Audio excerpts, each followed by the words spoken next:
Israeli इतिहास का सबसे बड़ा सैन्य ऑपरेशन। 200 से ज्यादा फाइटर जेट से हमला किया गया, 500 से ज्यादा टारगेट पर एक साथ अटैक किया गया।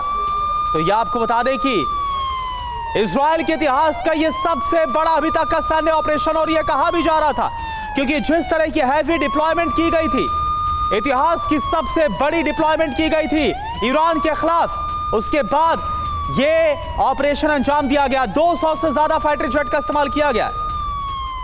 और एक और बड़ी खबर, हमले में मारे गए ईरान के 7 टॉप लीडर्स।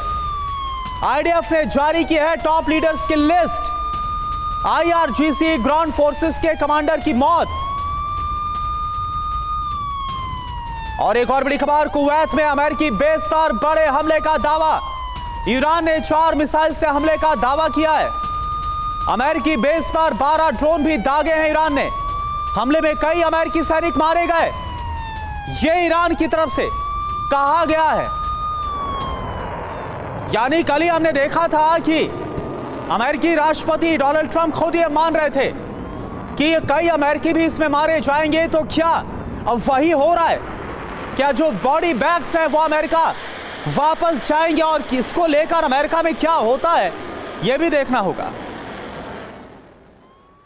तो ईरान पर कहां से हमले हुए ये आप जानिए। बहरीन से हमला किया गया, ईरान पर कहां से अटैक हो रहा है। यूएई से हमला किया गया, जो अमेरिकी बेसिस हैं।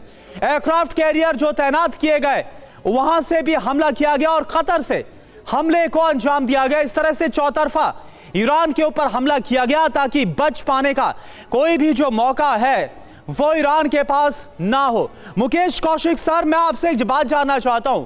जो बात की जा रही है आयतुल्लाह अली खामने मारे गए या नहीं मारे गए, ईरान की तरफ से पूरी तरह से खारिज करना क्या कम से कम यह बता रहा है ईरान की मंशा साफ है, इरादे साफ है कि वो अभी फिलहाल पस्त नहीं होना चाहते और इस युद्ध को वो लंबा कंटिन्यू कर सकते हैं, ये कम से कम पता चल रहा है।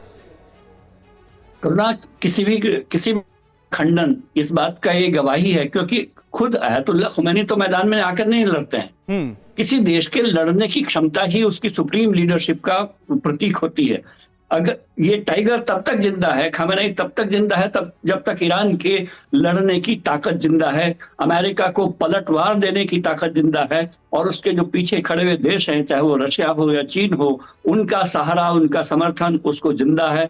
तो अगर खमेनी ना भी रहे, सेकंड लीडरशिप अगर उसको कमान संभाल कर हमले करती है और अमेरिका को लगातार जवाब देती है, तो तब तक खमेनी का नेतृत्व जिंदा है, खमेनी का लीडरशिप जिंदा है। और ये खंडन भी तभी तक हम लोग मायने रखेंगे कि ये खंडन तभी तक मजबूती है जब तक ईरान पलटवार करके इस युद्ध को लंबा खींचने की ताकत रखता है। लेकिन मैं सिर्फ डोनाल्ड ट्रंप के बयान को ये कह के खारिज नहीं कर देना चाहता हूं कि ये एक प्रोपेगेंडा वॉर का हिस्सा हो सकता है, क्योंकि अगर ऐसा होता तो व्लादिमीर पुतिन 3-4 दिन बाद या 2 हफ्ते बाद ये अनाउंस कर सकते थे कि जेलेंस्की मारे गए, लेकिन उन्होंने ये अनाउंस नहीं किया। प्रोपेगेंडा वार क्योंकि ये टिक नहीं पाएगा, क्योंकि वहां पर नेटो ये साबित कर देगा, अमेरिका ये साबित कर देगा कि नहीं, जेलेंस्की जिंदा है और ये रहे। और वो तब तक जिंदा है जब तक यूक्रेन की रशिया से लड़ने की पावर जिंदा है। यानी कि न जेलेंस्की मायने रखते हैं, न खमेनी मायने रखते हैं। किसी देश के लड़ने की ताकत उसके जिंदा रखने का सबूत है, वो एक व्यक्ति में निहित हो जाती है कभी कभी। दूसरे में आपको याद दिलाऊं कि इराक युद्ध के समय हर समय ये अफवाहें आती थी कि सद्दाम हुसैन मारे गए, सद्दाम हुसैन मारे गए। तो एक लोकल कमांडर हुआ करते थे वहां, पीटर पेस, मुझे आज भी याद है उनका बयान। किसी ने उनसे पूछा कि कल खबर आई थी कि सद्दाम हुसैन मारे गए, तो उन्होंने मुस्कुरा कर कहा कि how can he die unless I confirm. यानी कि किसी व्यक्ति का मारा जाना ना मारा जाना किसी एक बड़े देश के कंफर्मेशन पर टिका हुआ है।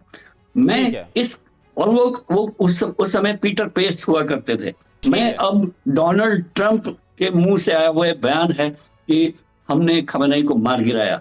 ऐसे में इसको सिर्फ प्रोपेगेंडा वार करके हम लोग इसको खारिज नहीं कर सकते। बिल्कुल। और सर, लेकिन हालांकि हम इसको भी नजरअंदाज नहीं कर सकते कि जो इजराइल की तरफ से, हालांकि डोनाल्ड ट्रंप तो खुले तौर पर बोल रहे हैं, बहुत ही पुख्ता तरीके से बोल रहे हैं कि खामनेई मारे गए, लेकिन इजराइल के प्रधानमंत्री उसमें आशंका जरूर जोड़ रहे हैं और वो ये बोल रहे हैं कि तमाम जो संभावित ठिकाने हैं उन सभी को हमने नष्ट किया और जो सबूत सामने आ रहे हैं उससे ऐसा लगता है कि खामनेई मारे गए।